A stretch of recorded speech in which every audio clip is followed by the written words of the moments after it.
by popular demand of the youngest citizens of Bangladesh, Muhammad Yunus.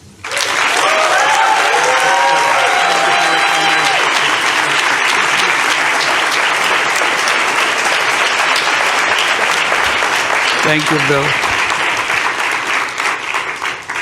It's a strange thing that I get a letter from United States coming from a governor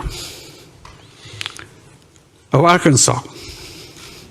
So you have to figure out where is Arkansas. He wants to meet me immediately. So I don't know how immediately that was. I said, next time I'm coming to the United States for this visit, this program. So when I come, I will definitely come and see you. He said, it's very urgent. I said, well, I'll see how quickly I can come. I couldn't come early. I came for the meeting. And that was the beginning of our contact. And he tried to understand what is this Grameen Bank that people talk about. So I explained. And both he and Hillary sitting there in the hotel room where I was invited to talk. And after listening, we need it. He says, we need it. How quickly we can get it in Arkansas. So that was the beginning of the whole story. So I visited in the same trip, Arkansas. He organized everything to go look at. That's amazing scene that I've seen in the rural areas of Arkansas. People sitting around, shops closed down because the economy was in a total disaster. So the people who were accompanying me to show me around, can they do something? I said, of course, they are the one who will do something. They couldn't believe that these people can do something. So that was the beginning. Bill said, yes, we're going to do that. I explained how this works. And the Grameen program was set up. Hillary was put in charge. He was the governor and want to get it done. And this is the beginning of it. But I didn't realize what he is doing is so important to him. I found out when he was running for president. He was a governor. Now he wants to be president. He said, you must be present when I announce my presidentship, declare as a candidate. I didn't understand why he wants me to be president. I declared it. He said, one of the points he made in the speech, if I'm elected president, I will have Grameen program in every inner city of the United States. You thought people would be happy? Next day he got a coverage saying that he's a crazy guy. He brings someone from Bangladesh to tell the Americans what to do. How crazy can you get? He didn't give up. He explained again and again why it's important. He never stopped saying how important it is to help people transform themselves with a touch of few dollars. And that was the beginning that continued when he became president. He wanted to do it. And that's the signing of the bill he mentions. And then Hillary came to Bangladesh along with Chelsea. I saw Chelsea here. Both of them came to Bangladesh, spent 4 days with us, wearing Grameen check, which is a rural handloom weaver, make the very simple clothing like this.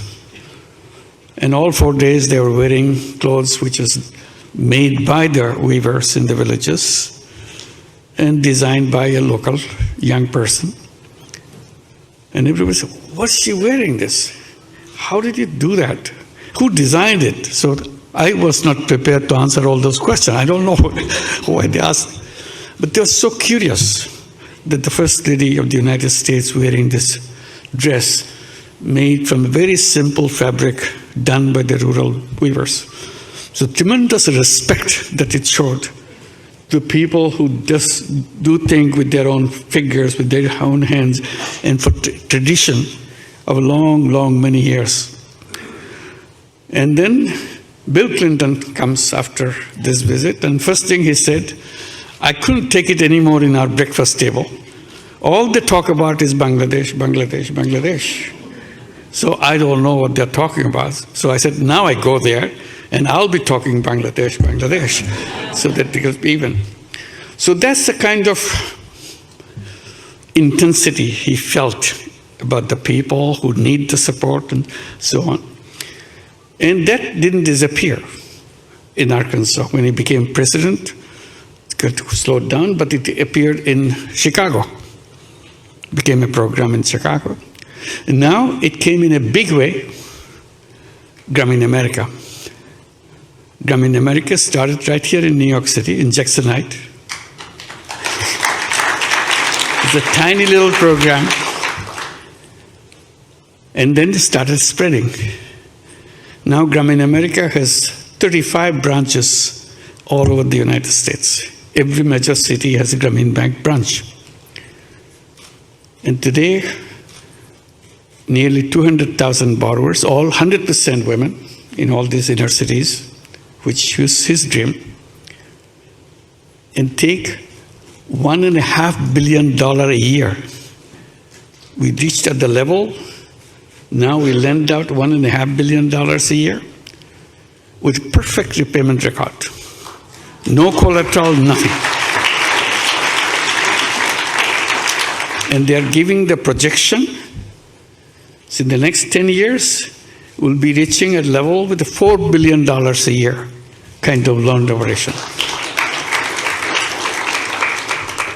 It's an amazing story, what he began. And the time he began, we became a bank, formal bank, got a license in 1983. It was a tiny little thing at that time. Bill invited me in 1986. Can you imagine? So his radar is catching signals. Where is this tiny little thing? You still don't know what it will be like. But he wanted it to be in Arkansas. So that relationship between me and Bill and the family goes a long way, inspiring me to do things.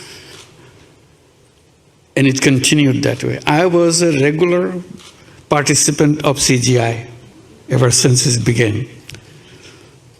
But then got disconnected. I'm very happy to be back here. It's wonderful. You've heard a lot of stories about Bill Clinton, but probably many people don't know the story that I know. And I saw him very close range, what he is all about. And I'm so proud to be his friend and Hillary's friend and Chelsea's friend.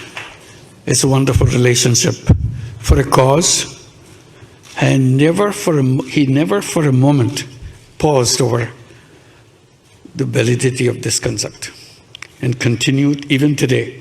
Wherever he goes, he tells the story, and he never forgets what is happening to me and to our work. And thank you very much, Bill, for the wonderful friend that you have been. Thank you. Thank you very much.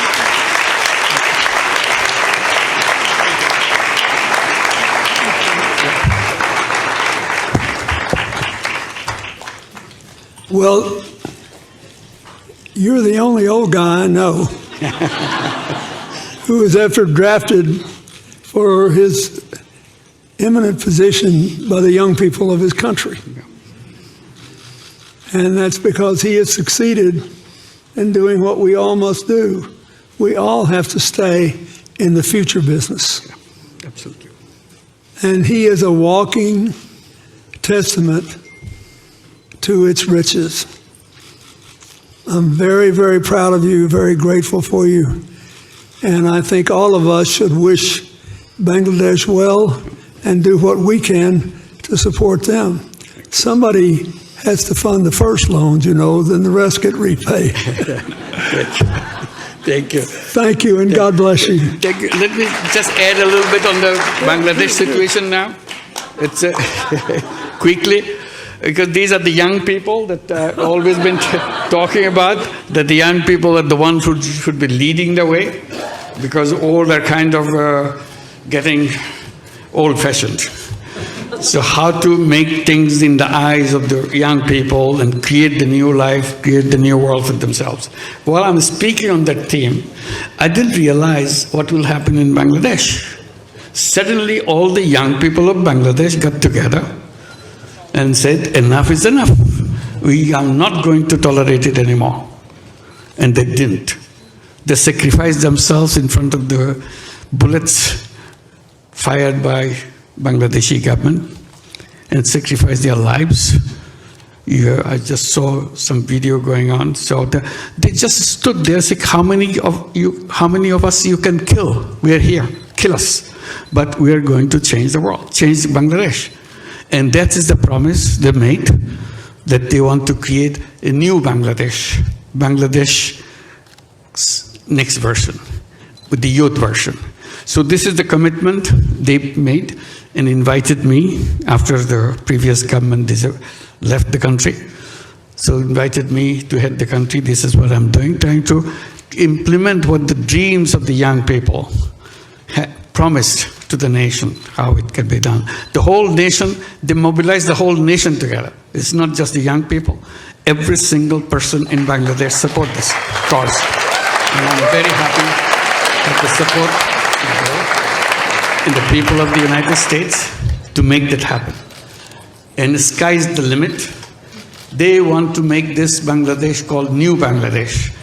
They said we put the reset button, old is gone. So now you build a new Bangladesh on top of it.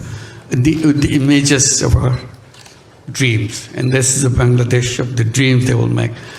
Some of the leaders of the student movement are here, I guess. Yeah, well, you see here? Please stand up. Please stand up.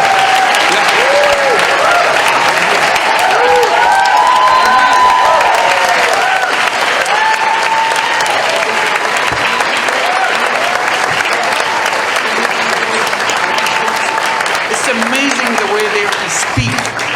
The language I never heard. That speak about the world they want to build, the country they want to build for themselves, and they are ready behind it to make that happen. So please help them, support them, so that their dream comes true. And this is the responsibility we take together, and you'll be here with us in that dream, making that dream come true.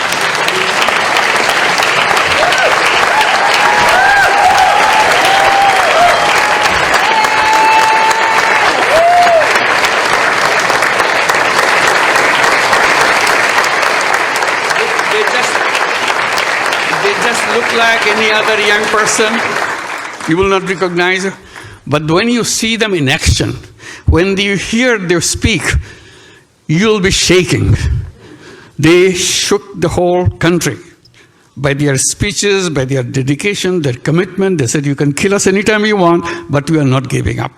And he is known as to be the brain behind the whole revolution. So he denies it repeatedly. He said, not me, many others. But that's how he's recognized, that he's the brain behind the whole thing. It's amazing, meticulously designed thing. It's not just suddenly came, it's not like that. Very well designed. Even the leadership pattern, people don't know who the leader is.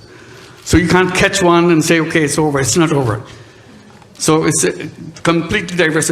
When they speak, the language is something, it inspires any young person anywhere, any person anywhere in the world. These are the guys. Let's give them a big applause. So this is the Bangladesh.